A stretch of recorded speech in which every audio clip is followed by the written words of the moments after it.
ಜಂಬು ಜಂಬು ಬಂಡೇರ ಜಂಬು ಜಂಬು ಬಂಡೇರ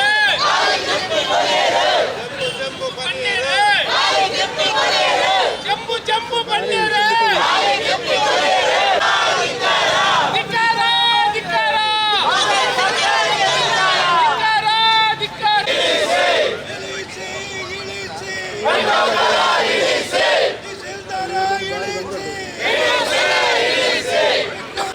ಇವತ್ತು ಕರ್ನಾಟಕ ರಾಜ್ಯದಲ್ಲಿ ಕಾಂಗ್ರೆಸ್ ಸರ್ಕಾರ, ವಿಶೇಷವಾಗಿ ಸಿದ್ದರಾಮಯ್ಯ ಸರ್ಕಾರ ಇವತ್ತು ಏನು ಸರ್ಕಾರ ಗ್ಯಾರಂಟಿ ಕೊಟ್ಟು ಸರ್ಕಾರ ಇವತ್ತು ರಚನೆ ಮಾಡಿದ್ದಾರೆ. ಇವತ್ತಿಗೆ 1 ವರ್ಷ ಆಗಿದೆ. ಮೊನ್ನೆ ಲೋಕಸಭಾ ಚುನಾವಣೆ ಆಗಿದೆ.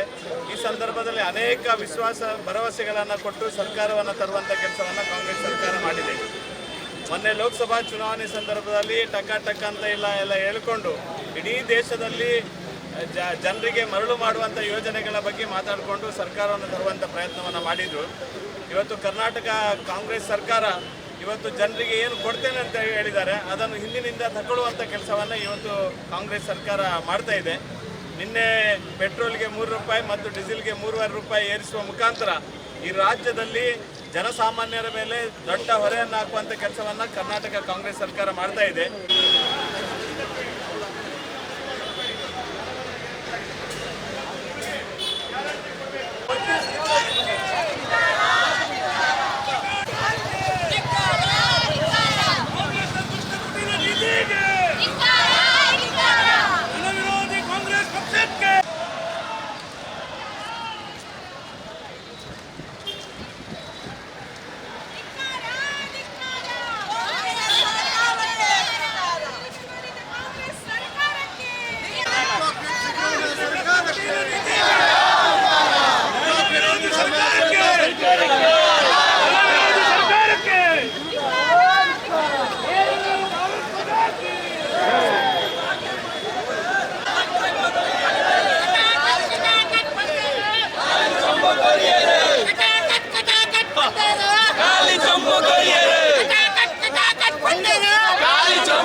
ಘೋಷಣೆ ಮಾಡ್ಲೆ ಧಿಕ್ಕಾರ ಧಿಕ್ಕಾರ ಸರ್ಕಾರಕ್ಕೆ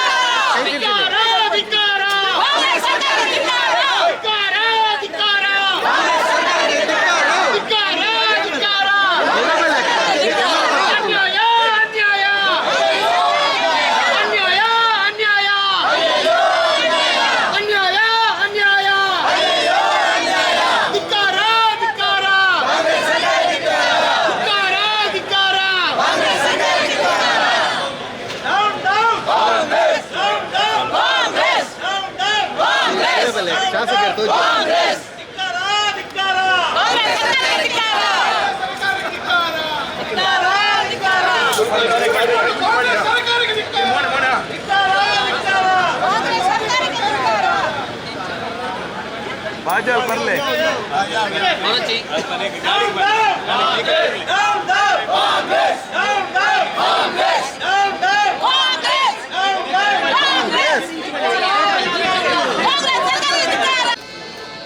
ಲೋಕಸಭಾ ಚುನಾವಣೆ ಮುಗಿದ ಕೂಡಲೇ ಕರ್ನಾಟಕದ ಮತದಾರರು ಭಾರತೀಯ ಜನತಾ ಪಾರ್ಟಿಗೆ ಸನ್ಮಾನ್ಯ ಪ್ರಧಾನಮಂತ್ರಿ ನರೇಂದ್ರ ಮೋದಿ ಅವರಿಗೆ ದೊಡ್ಡ ರೀತಿಯ ಬೆಂಬಲವನ್ನು ನೀಡಿದ ಕಾರಣಕ್ಕೆ ಜನರ ಮೇಲೆ ದ್ವೇಷ ಸಾಧಿಸಲು ಸಿದ್ದರಾಮಯ್ಯ ಸರ್ಕಾರ ಹೊರಟಿದೆ. ಸಿದ್ದರಾಮಯ್ಯ ನೇತೃತ್ವದ ಕಾಂಗ್ರೆಸ್ ಸರ್ಕಾರ ನೇರವಾಗಿ ಬಡ ಜನರ ಮೇಲೆ, ಮಹಿಳೆಯರ ಮೇಲೆ, ಜನಸಾಮಾನ್ಯರ ಮೇಲೆ ಭಾರತೀಯ ಜನತಾ ಪಾರ್ಟಿಗೆ ಬೆಂಬಲ ನೀಡಿದ್ದಕ್ಕಾಗಿ, ನರೇಂದ್ರ ಮೋದಿಯ ಮೇಲೆ ಭರವಸೆ ಇಟ್ಟಿದ್ದಕ್ಕಾಗಿ ಜನರಿಗೆ ಶಿಕ್ಷೆ ಕೊಡುವ ರೀತಿಯಲ್ಲಿ ನೇರವಾಗಿ ಪೆಟ್ರೋಲ್ನ ದರ 3 ರೂಪಾಯಿ ಮತ್ತು ಡೀಸೆಲ್ನ ದರ 3 ರೂಪಾಯಿಗಿಂತಲೂ 3 ರೂಪಾಯಿ 50 ಪೈಸೆ ಏರಿಕೆ ಮಾಡಿ ಜನರ ಬದುಕಿಗೆ ಗ್ಯಾರಂಟಿ ಇಲ್ಲದ ರೀತಿಯಲ್ಲಿ ಇವತ್ತು ವರ್ತಿಸ್ತಾ ಇದೆ. ನಾವು ಚುನಾವಣೆಯ ಸಂದರ್ಭದಲ್ಲಿ ಅತ್ಯಂತ ಸ್ಪಷ್ಟವಾಗಿ ಹೇಳಿದ್ದೆವು, ಬಡವರ, ಶೋಷಿತರ, ಮಹಿಳೆಯರ, ಯುವ ಸಮುದಾಯದ ಗ್ಯಾರಂಟಿ ಯಾವುದಾದ್ರೂ ಇದ್ದರೆ ಅದು ಸನ್ಮಾನ್ಯ ಪ್ರಧಾನಮಂತ್ರಿ ನರೇಂದ್ರ ಮೋದಿ. ಈ ದೇಶಕ್ಕೆ ಒಂದು ದೊಡ್ಡ ಗ್ಯಾರಂಟಿ ಇದ್ದರೆ ಅದು ನರೇಂದ್ರ ಮೋದಿ ಅಂತ ಹೇಳಿದ್ವಿ. ಅದೇ ರೀತಿಯಲ್ಲಿ ಇವತ್ತು ಸಿದ್ದರಾಮಯ್ಯ ಕಳೆದ 1 ವರ್ಷದಲ್ಲಿ ಹಿಂದೂ ವಿರೋಧಿ ನೀತಿಯನ್ನು ಅನುಸರಿಸ್ತಾ, ಭ್ರಷ್ಟಾಚಾರವನ್ನು ಎಲ್ಲ ಮೀರಿ ಮಾಡ್ತಾ, ಇವತ್ತು ಅದೆಲ್ಲವನ್ನು ಸರಿದೂಗಿಸಲಿಕ್ಕೋಸ್ಕರ ಪೆಟ್ರೋಲ್ ದರವನ್ನು ಏರಿಸಿ ನೇರವಾಗಿ ಜನಸಾಮಾನ್ಯರ ಬದುಕಿಗೆ ಹೊಡೆತವನ್ನು ನೀಡಲಿಕ್ಕೆ ಪ್ರಯತ್ನ ಪಟ್ಟಿದೆ. ಭಾರತೀಯ ಜನತಾ ಪಾರ್ಟಿ ನಿರಂತರವಾಗಿ ಜನಸಾಮಾನ್ಯರ ಪರವಾಗಿ, ಬಡವರ ಪರವಾಗಿ ಸರ್ಕಾರ ಇದ್ದಂಥ ಸಂದರ್ಭದಲ್ಲೂ, ವಿರೋಧ ಪಕ್ಷದಲ್ಲಿ ಇದ್ದಂಥ ಸಂದರ್ಭದಲ್ಲೂ ಜನಸಾಮಾನ್ಯರ ಪರವಾಗಿ ನಿಂತಹ ಪಾರ್ಟಿ. ಇವತ್ತು ನಮ್ಮೆಲ್ಲರ ಹೆಮ್ಮೆಯ ಸನ್ಮಾನ್ಯ ರಾಜ್ಯಾಧ್ಯಕ್ಷರಾದಂಥ BY ವಿಜೇಂದ್ರ ಅವರ ನೇತೃತ್ವದಲ್ಲಿ ಇಡೀ ರಾಜ್ಯದಾದ್ಯಂತ ಹೋರಾಟವನ್ನು ಮಾಡ್ತಾ ಇದ್ದೇವೆ. ಇದು ಆರಂಭ ಮಾತ್ರ. ಪೆಟ್ರೋಲ್ ಮತ್ತು ಡೀಸೆಲ್ ಬೆಲೆ ದರವನ್ನು ಇಳಿಸುವ ತನಕ ನಾವು ನಿರಂತರವಾಗಿ ಈ ಹೋರಾಟವನ್ನು ಮಾಡ್ತಾ ಇದ್ದೇವೆ. ಇವತ್ತು ಸಾಂಕೇತಿಕವಾಗಿ ಭಾರತೀಯ ಜನತಾ ಪಾರ್ಟಿಯ ಜಿಲ್ಲಾ ಕಚೇರಿಯಿಂದ ಈ ವೆಹಿಕಲನ್ನು ನಾವೆಲ್ಲ ಕಾರ್ಯಕರ್ತರು ಎಳೆದುಕೊಂಡು ಹೋಗಿ ಆ ಪೆಟ್ರೋಲ್ ಪಂಪ್ನವರೆಗೆ ಹೋಗಿ ಅಲ್ಲಿ ಎಲ್ಲರ ಹತ್ರ ಚಿಲ್ಲರೆ ಹಣವನ್ನು ಸಂಗ್ರಹಿಸಿ ಅದಕ್ಕೆ ಪೆಟ್ರೋಲನ್ನು ತುಂಬಿಸುವ ಪ್ರಯತ್ನವನ್ನು ಕೂಡ ಮಾಡ್ತಾ ಇದ್ದೇವೆ. ನಮ್ಮ ಮಹಿಳೆಯರು ತಮ್ಮೆಲ್ಲ ಗಾಡಿಗಳನ್ನು ದೂಡಿಕೊಂಡು ಇಲ್ಲಿಂದ ಹೋಗಿ ಪ್ರತಿಭಟನೆಯನ್ನು ಮಾಡ್ತಾ ಇದ್ದೇವೆ. ಇದು ಸಾಂಕೇತಿಕವಾಗಿ ಮಾತ್ರ. ಸಿದ್ದರಾಮಯ್ಯ ಸರ್ಕಾರಕ್ಕೆ ನಾವು ಎಚ್ಚರಿಕೆಯನ್ನು ಕೊಡ್ತಾ ಇದ್ದೇವೆ.